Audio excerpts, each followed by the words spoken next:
la paz y la seguridad en el Ecuador, queremos dar la bienvenida a nuestros primeros invitados, la doctora Estefanía Macías, consultora política, y el doctor César Febres Cordero, analista político y columnista de Diario Expreso.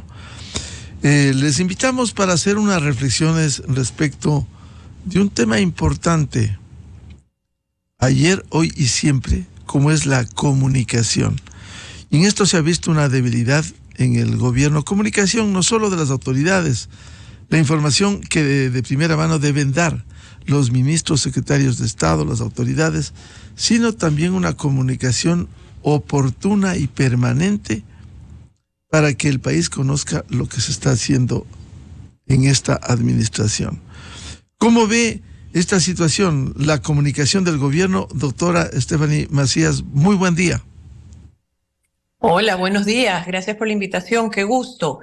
¿Cómo veo la información? Hola, César, buenos días. ¿Cómo estamos viendo la comunicación?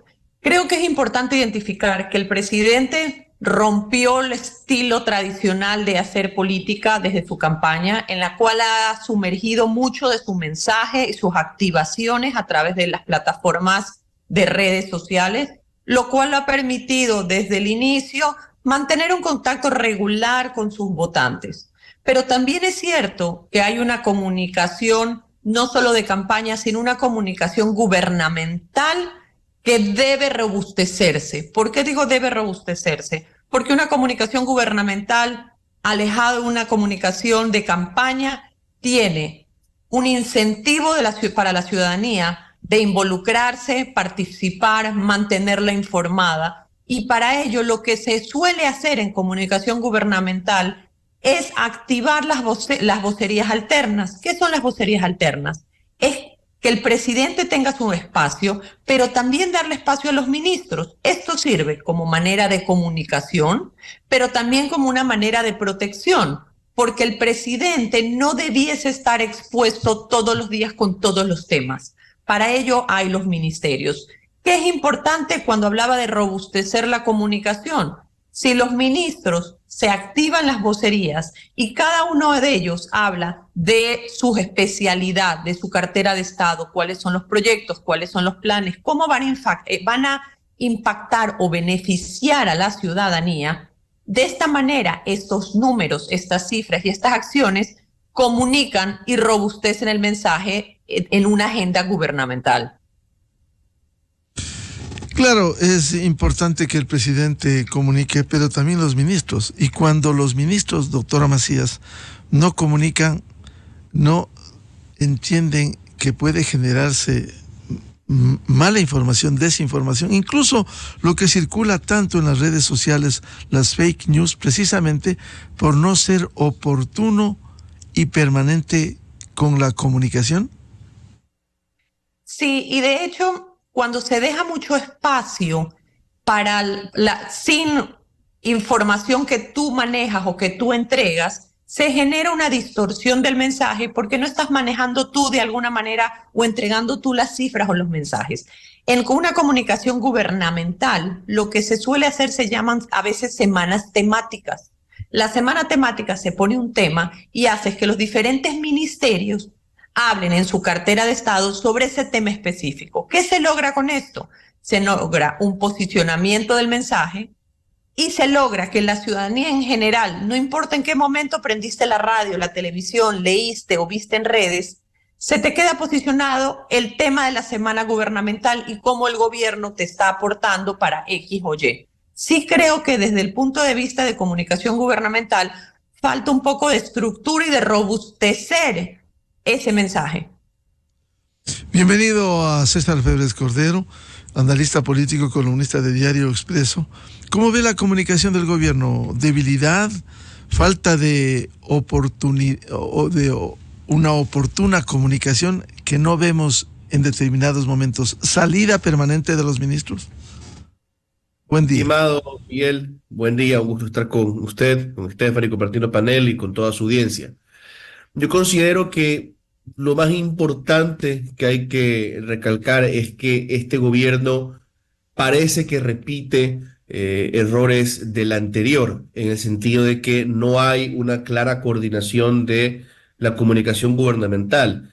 En los mejores y peores momentos del correísmo, en su estado de propaganda, por lo menos también se puede recordar que había un cierto orden en la comunicación.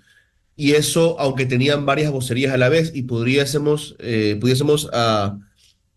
adjudicárselo al manejo de los secretarios de comunicación del correísmo, que tenían en orden y obediencia a los distintos DIRCOMs del gobierno. Ahora, en cambio, tenemos una y otra vez escenarios donde los ministros se contradicen, donde no hay una comunicación clara, donde manejan varias líneas paralelas, y eso no es apropiado. Recordemos hace poco como un político experimentado como el viceministro de gobierno, Esteban Torres, que ha tomado una vocería importante, dado que el propio ministro de gobierno no aparece todavía mucho, anunció un cambio ministerial en el Ministerio de la Mujer, y como no fue claro en eso, fue aclarado, por no decir desmentido, un comunicado por el propio Ministerio de la Mujer en torno a los cambios que se estaban planeando y los que no se ha escuchado más. Eso para dar un ejemplo. Los distintos voceros políticos del gobierno tienen sus problemas. Diana Jacome hace poco, cuando fue a hablar sobre la vicepresidenta Verónica Abad, generó un pequeños escándalos, reacciones fuertes en redes sociales y entre los comunicadores por lo que parecía insinuar cuando hablaba del arresto de su hijo, cuando hablaba de las distancias entre políticas ideológicas entre la que fue la candidata del binomio de Daniel Noboa y el presidente Noboa. Entonces, ahí hay que reparar errores que en parte creo que tienen que empezar por darle un orden a la comunicación del gobierno, una dirección a la comunicación del gobierno que parta de una misma cabeza y de un mismo eje. Ahora, lo otro que hay que señalar es que hay potencial en una comunicación clara y técnica de cada ministerio, como decía Stephanie, y creo que el mejor ejemplo es el ministro Luque. Sin decir que sea perfecto, vaya que le lleva de largo al resto de los ministros de este gabinete explicándonos qué puede pasar con Coca-Cola Sinclair, el problema de la sedimentación, cómo han ido mejorando la cuestión energética, dándonos plazos razonables, aclarando rápidamente lo que es un corte por temas de mantenimiento técnico y lo que son cortes por faltas de energía, hablándonos de la situación con Colombia. Él le ha dado claridad a este gobierno y ha manejado hasta ahora, pues aquí temas de largo plazo difíciles de manejar que pueden volver a causar problemas más adelante en este año, pero hasta ahora ha logrado contener el tema energético que podría ser muy complicado para el gobierno y que lo fue hace unas semanas. Entonces, yo creo que por ahí hay una señal de algo que se está haciendo bien y que se podría hacer mejor. Y también entender que no todo es comunicación al gran público. Ministerios como el de Agricultura tienen que tener un trabajo muy cercano, el Ministerio de Industrias, con los sectores productivos y gremiales en espacios un poco más reducidos, pero que generan confianza con esos otros actores sociales. Y ahí se va construyendo, digamos, una comunicación de gobierno, no desde el punto de vista, lo digo, del cómpol en sí, sino de las relaciones con los otros actores sociales, con el resto del tablero político. César, cierto es, usted ha citado un caso que no solo ha sido un problema en este gobierno, sino en el anterior, el portavoz, la vocería del Ministerio de Agricultura, que también es importante. Cierto es que se trabaja en el campo, pero es importante también posicionar en el imaginario colectivo lo que están haciendo. Podríamos citar otros ministros, un ministro de gobierno que ni siquiera el nombre y el apellido se lo sabe en general, un ministro de la política que debiera estar en contacto permanente con los sectores políticos. ¿Esa no es una debilidad? Por ahora sí. Históricamente el ministro de gobierno comparte o rivaliza con la Secretaría de Administración y con la Secretaría de Comunicación, ahora General de Comunicación, bajo la presidencia por ese rol de vocero principal. Es el principal gestor de la política, ahí rivalizando solamente con el secretario de la Administración. Eso es a lo que estamos acostumbrados cuando tenemos una figura como ministro de gobierno. Claro, se ha escuchado poco del señor ministro Miquel Esensi Contuyi. Yo en lo particular he escuchado cosas buenas de su carácter y de su trayectoria privada, pero al dar el salto a lo público es necesario que esté preparado para eso y que le dé confianza al país, porque su cargo es uno que es parte de la confianza de la que puede gozar el gobierno. El ministro de gobierno puede ser una piedra angular, más allá de lo que pensemos ya al final de lo que fue su gestión. La entrada, por ejemplo, de Henry Cucalón al gobierno de Guillermo Lasso le dio un respiro, le dio un aire, pateó la pelotita un poco más adelante en ese gobierno. Esa es la importancia de un ministro de gobierno para un solo ejemplo. Y pues la ausencia ahora en el juego político del ministro de gobierno, pues tal vez se está explicando en una reorganización interna, pero eventualmente tiene que salir a la luz pública y ojalá el ministro de gobierno, ojalá pueda ser un refuerzo a la estructura, pueda darle un poco más de orden al gabinete. Eso es lo que podríamos esperar y eso es lo que urgentemente necesita el gobierno nacional. Stephanie, César ha citado un ejemplo. En el gobierno anterior vino a oxigenar el ministro de gobierno que estaba permanentemente en medios de comunicación, estaba entregando información como ministro de la política. Acá, si comparamos con el ministro de gobierno, quizás no hay comunicación, no hay información. ¿Por qué cree y cómo debiera cambiarse este enfoque, al menos de la política, cuando estamos en vísperas de un proceso electoral? Bueno, yo creo que también existen varias variables que no tuvimos en la vez pasada y creo que responde a una estrategia. En este momento, cuando el presidente y el gobierno han declarado la guerra a la seguridad, creería yo que por temas no solo de seguridad, sino estratégicos, hay un ministro de gobierno, él está con un perfil un poco más bajo, pero también es cierto que han tratado de implementar una estrategia donde el viceministro Torres regularmente desde Carondelet hace una especie de rueda de prensa, update, de actualización semanal, donde va hablando de temas varios. Me parece un formato que se usa en muchas partes en comunicación gubernamental. Me hace acuerdo un poco a los briefings semanales en Casa Blanca, en la Casa Blanca, en la cual cada semana se convoca y lo que le dicen a los americanos, se brifea de los temas coyunturales de la semana.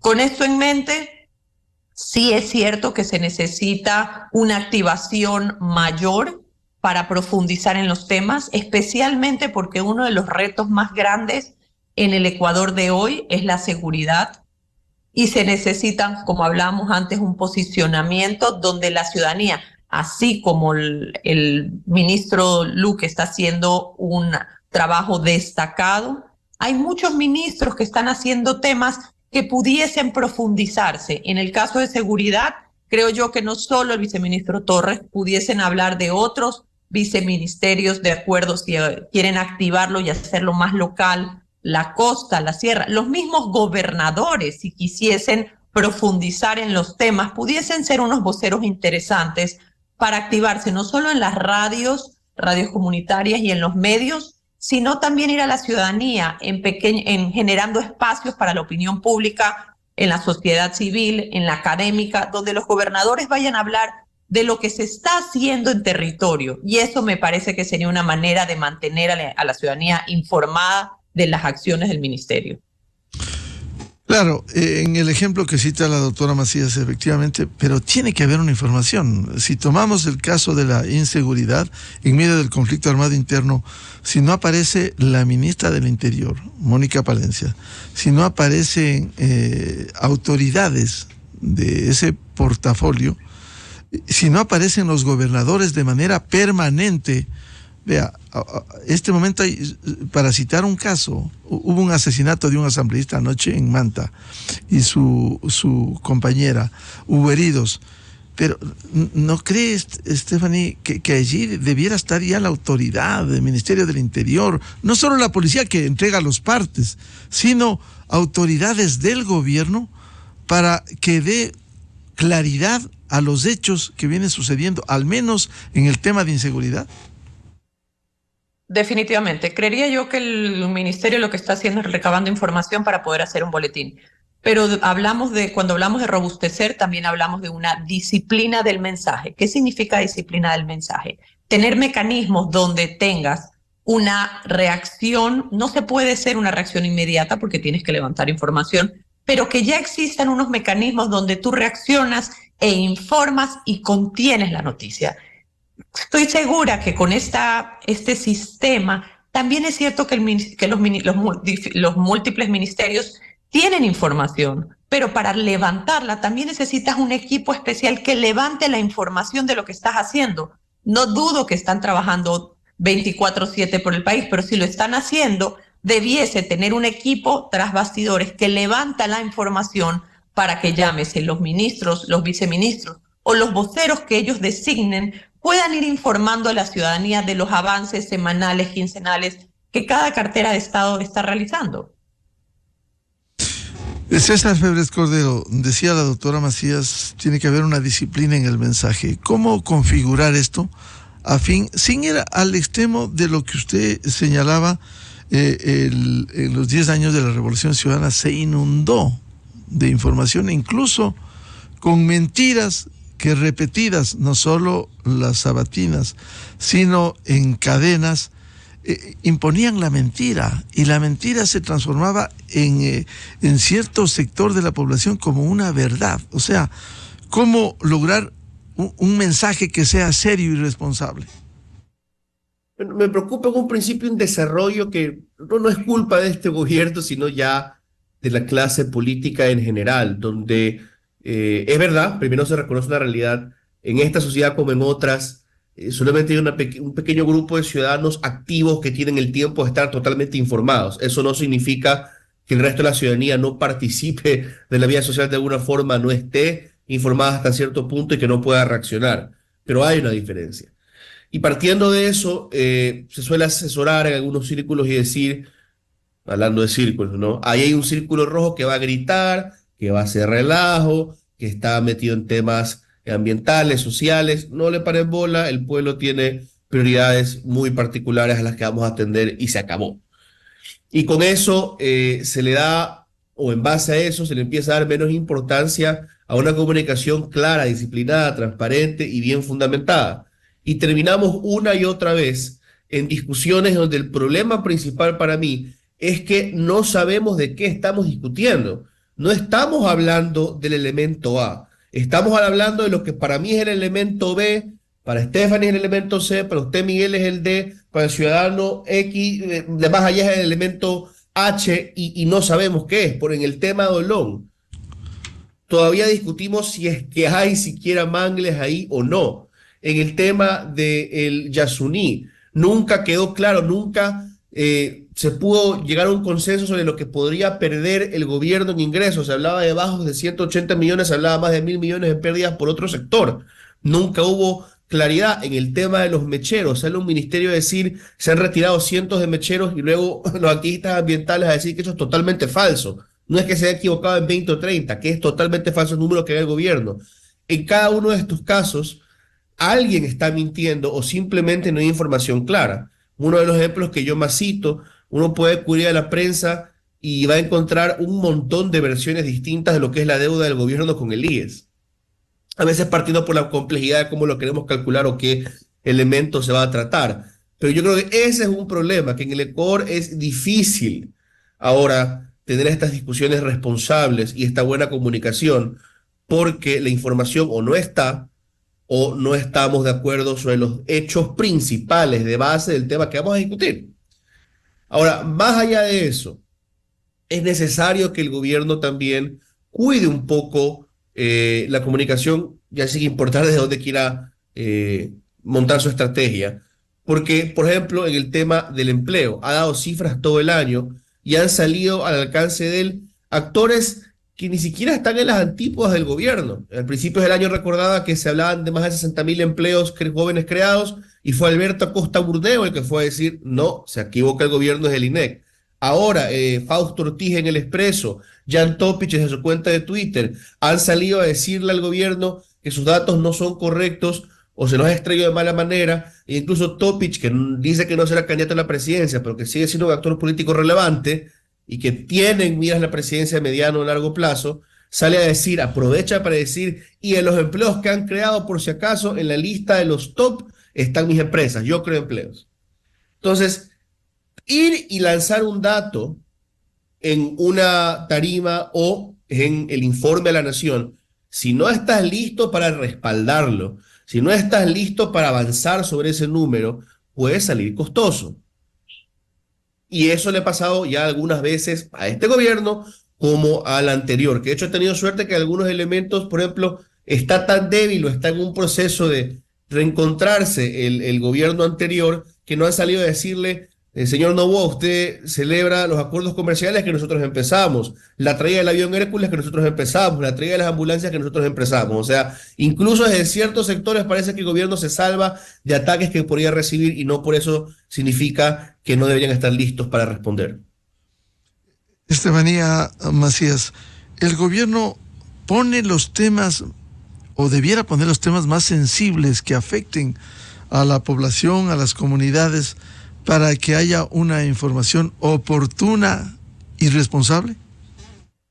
Sí, debiese haber también unos canales de información donde ellos pudiesen, como cascada, llevar la información y que tanto los ministerios, los viceministerios, todos los de territorio pudiesen ir llegando la información. La importancia aquí no solo es tener las cifras, decidir qué cifras y qué variables presentar, pero también darle contexto. Cuando se habla de contexto, se habla de presentar la información de acuerdo a tus grupos objetivos, donde sea más fácil digerirla, presentarla y, como decía César, sustentarla.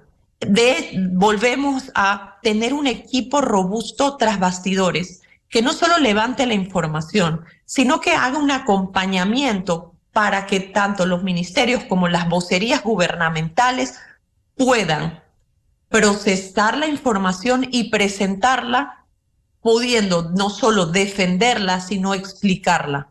Porque las cifras por supuesto, en general, son cifras muy frías.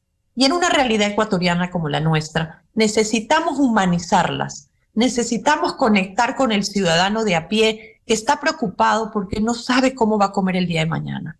Y para de ellos, hablar de cifras, tanto de seguridad como de empleo, desempleo, empleo pleno, necesitamos mostrar como gobierno, si fuese el caso, cómo estas cifras están siendo acompañadas, cuál es el plan estructural, cómo el gobierno va a sensibilizar y va a trabajar a favor de. Si es que estas cifras no son las cifras exactas y el gobierno ha decidido cruzar con ciertas variables, pon un vocero que acompañe esas cifras y que explique a la ciudadanía por qué son las cifras gubernamentales, cómo salieron estas cifras y cómo cruzaron. Esto desde un punto de vista no solo de comunicación, sino para poder posicionar estos mensajes, necesitas humanizar la comunicación y entenderlo desde un punto de vista no solo frío de la data, sino que estos números son realidades para los ciudadanos de a pie, que necesitan soluciones. César Febles Cordero, esto que señala la doctora Macías, humanizar la comunicación, porque efectivamente las cifras son frías. Cuando uno revisa, por ejemplo, algo que tiene incidencia con los precios, la inflación. Hay una inflación controlada, indudablemente. Sin embargo, en la gente sí piensa en la realidad socioeconómica, incluso laboral, cuando faltan fuentes de empleo. Es posible humanizar esa comunicación para darle un ropaje a esas cifras a fin de que la gente entienda lo que se está viviendo. Así es. De hecho, en años recientes hemos visto cómo la comunicación política, lo veo desde por lo menos mi esquina, trata de alejarse de la rimbombancia política en general, de la rimbombancia, la parafernalia, la majestad del pasado, de la distancia del político hacia el ciudadano. Mira un poco más de cerca, trata de igualar al líder político de alguna forma con el ciudadano, hacerlo sentirlo visto al votante. Pero claro, ¿qué pasa cuando hay escenarios que son difíciles de explicar, ¿no? Por ejemplo, usted mencionaba los precios, y yo hace unos días recordaba que cuando inició la guerra entre Rusia y Ucrania, por esa guerra allá lejos, se disparó en medio mundo el precio del aceite. Acá en Ecuador, para el ciudadano de pie, no, esto es culpa del gobierno. Esto es un negociado, algo están haciendo, no están controlando el precio de mercado, cuando era algo que realmente era imposible casi de manejar por el gobierno del Ecuador. Y eso se repite todo el tiempo. O viene la especulación, se anuncia un aumento del IVA pequeño y ahora sí, algo un poquito más fácil de controlar, no digo que sea fácil al final, se empieza a especular y en vez de ver aumentos porque los productores, incluso que no tienen que subirle, o los vendedores que no tienen que subirle el IVA a sus productos, le compran a proveedores que sí tienen que subir el IVA y algo tiene que aumentar el precio, bueno, lo disparan con la especulación. Entonces, ¿cómo no solamente la gestión, sino la comunicación, decir a la gente, estamos trabajando en eso? ¿Qué otras cosas tú puedes presentar para decir tenemos éxitos en el lado social y económico? Es difícil, sobre todo cuando la situación económica en sí es tan difícil de abarcar, porque tenemos un déficit fiscal que todavía no se lo logra tapar, ni tenemos una ruta clara para taparlo. Recién se aprobó un crédito del FMI, que no es la solución definitiva para este problema. Los impuestos que se han empezado a recaudar nuevos no han alcanzado los niveles que se esperaban, la economía está lenta, las ventas están bajando. ¿Cuál es la luz al final del túnel? ¿Alguien la está viendo? Eso no está claro. Entonces, ¿cómo acercarse a la ciudadanía?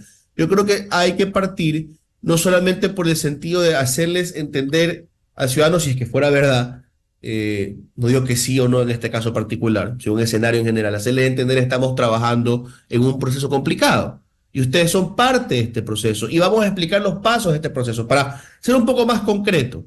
Digamos que el gobierno nacional, este u otro, dice vamos a retirar con fuerza los subsidios a los combustibles, al gas, en buena medida. Podría sentirse el ciudadano como que, bueno, el Estado al que yo le pago tanto, nunca me ha dado obras, ahora me quita subsidios y se lo va a tragar todo. Entonces un gobierno debe salir y decir, vamos a ahorrarnos, me invento, 2.000, 3.000 millones al año.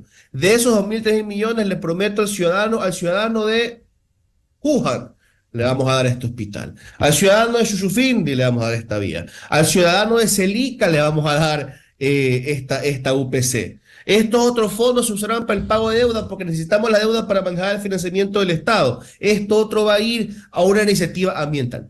Ese tipo de explicación al ciudadano no puede ser demasiado técnica y complicada, pero tampoco puede ser ausente. ¿Cuáles son los pasos a seguir? ¿Por qué yo te quito esto? ¿Por qué te cobro esto? O sea, esa realidad debe darse, ¿no? Explicar a la gente por qué el gobierno toma medidas económicamente duras que terminan siendo necesarias, creo yo, en escenarios complicados como los nuestros. Doctora Estefanía Macías, en ese sentido, ¿cómo lograr articular una política de comunicación que sea un soporte para el gobierno? Más aún que ahora estamos previos a un proceso electoral. Creo que generar lo que se habla del tráfico mensual, en el cual se genera una agenda gubernamental, se revisa la agenda no solo del señor presidente, sino los hitos importantes de este mes, y de acuerdo a esto se genera un acompañamiento. Si el tema será hidrocarburos, se hace una agenda mediática no solo del ministro, de sus viceministros y de los especialistas y voceros que ellos tengan, o los expertos que ellos tengan para activar esta vocería, y a partir de ahí comienza el efecto multiplicador del mensaje, con una disciplina y una estructura de mensaje donde puedas de alguna manera permear el mensaje en los diferentes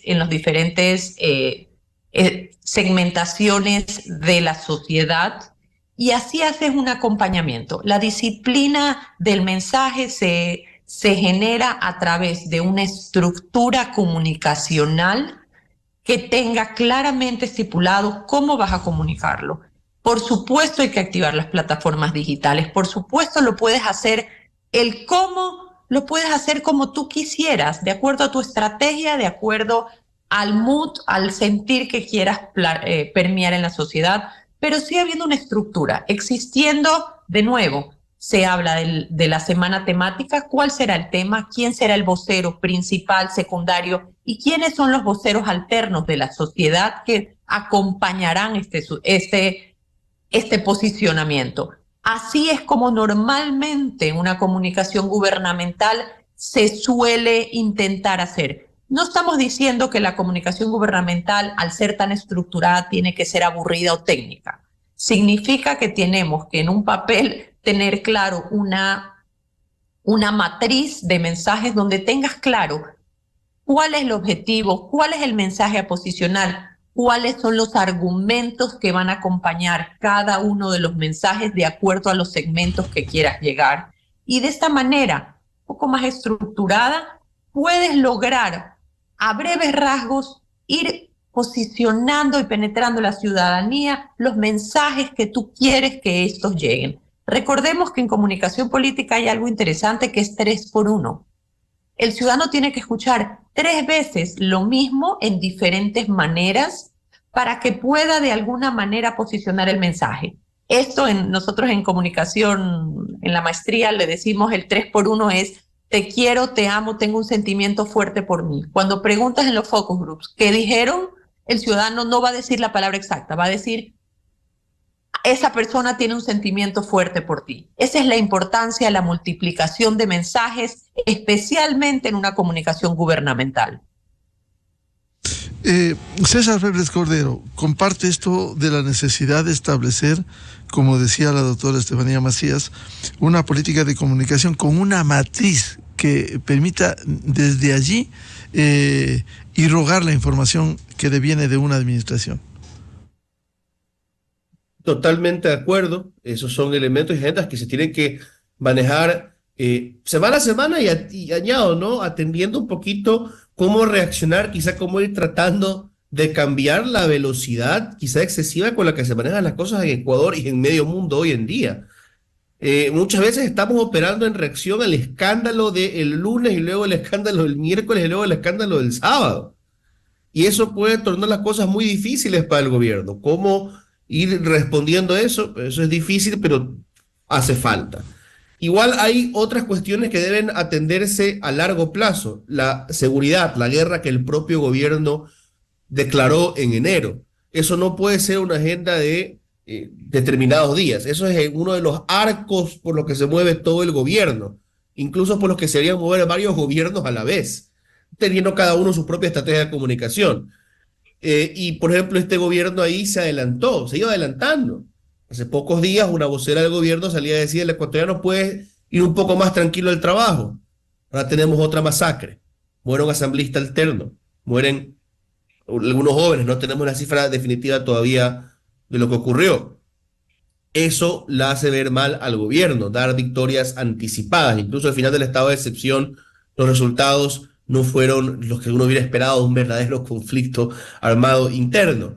Entonces, eso tiene que atender también el gobierno, los procesos que ya son un poco más largos, que deberían ir apareciendo en la agenda una y otra vez, y en los que no se puede cantar victoria demasiado temprano. Lo mismo es con la economía, que es otro proceso donde el gobierno lucha contra fuerzas que son ya imposibles de medir, como uno podría así medir a los actores criminales. Y lo otro también es ir caminando con una agenda clara, haciendo esto un año corto ante las elecciones, hacia cuál va a ser la imagen del presidente candidato. Este Noboa que se nos presentó como muy pro y poco anti ya no existe. El Noboa de noviembre y diciembre ha cambiado en estilo, ha iniciado nuevas peleas, habla más dentro de la dicotomía correísmo-anticorreísmo.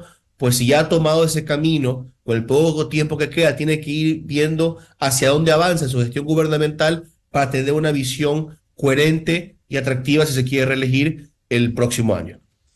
Doctora Estefanía Macías, si tiene que haber una planificación de la comunicación, hay que ser más proactivo que solo reactivo frente a los hechos que se suceden en el país, apagar incendios.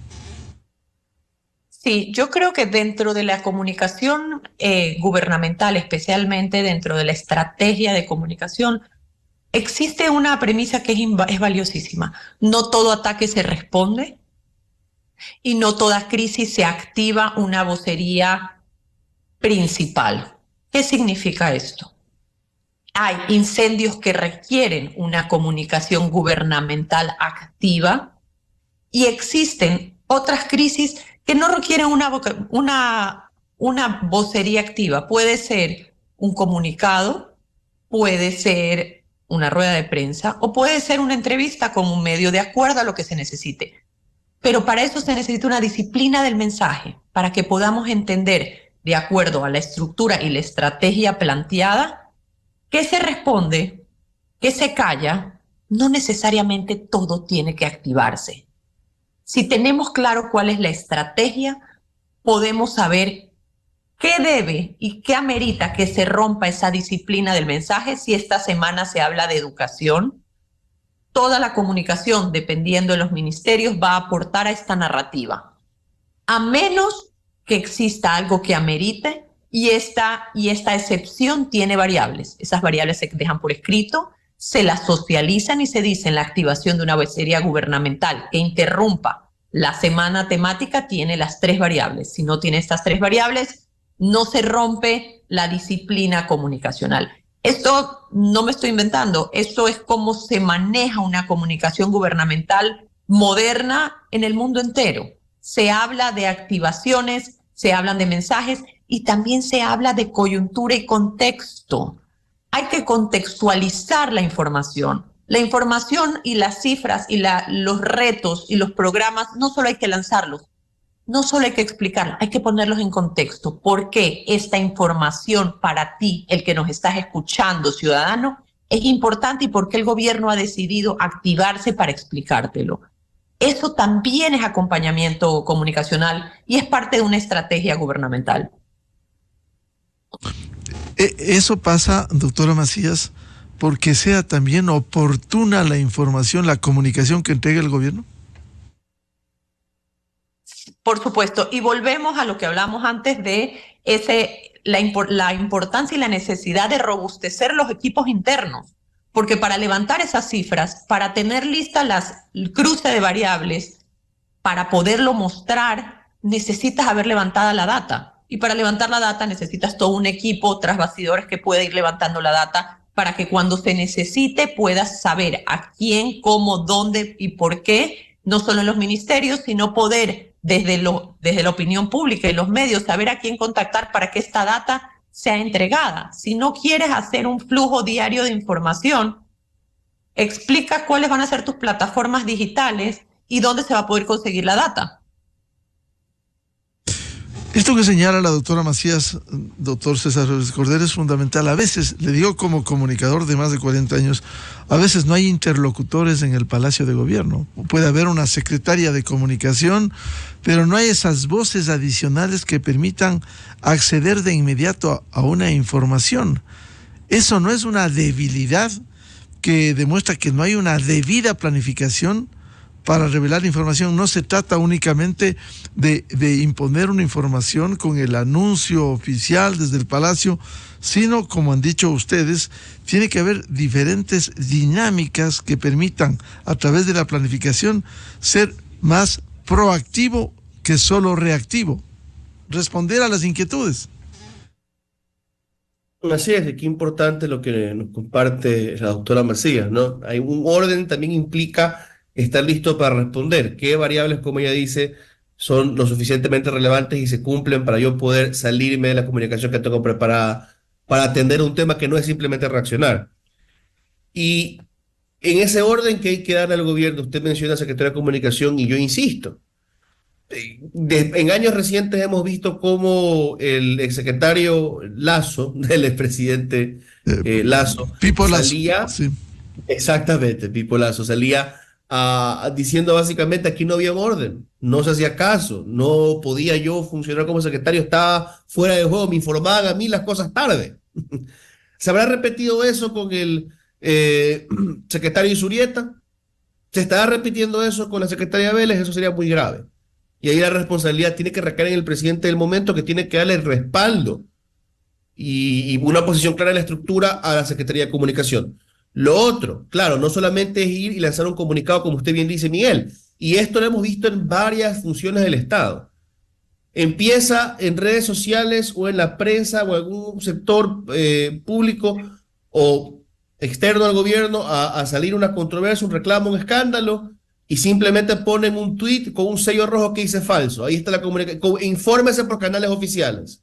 No solamente que es insuficiente, se siente como una bofetada el gobierno cuando la respuesta simplemente es falsa, sobre todo cuando se nos desmiente después del gobierno o de otras instituciones. Recordemos en elecciones recientes, con el fiasco de las votaciones en el exterior, el CNE en un momento negó todo y puso a través de su community manager de Twitter un sello de falso y se acabó.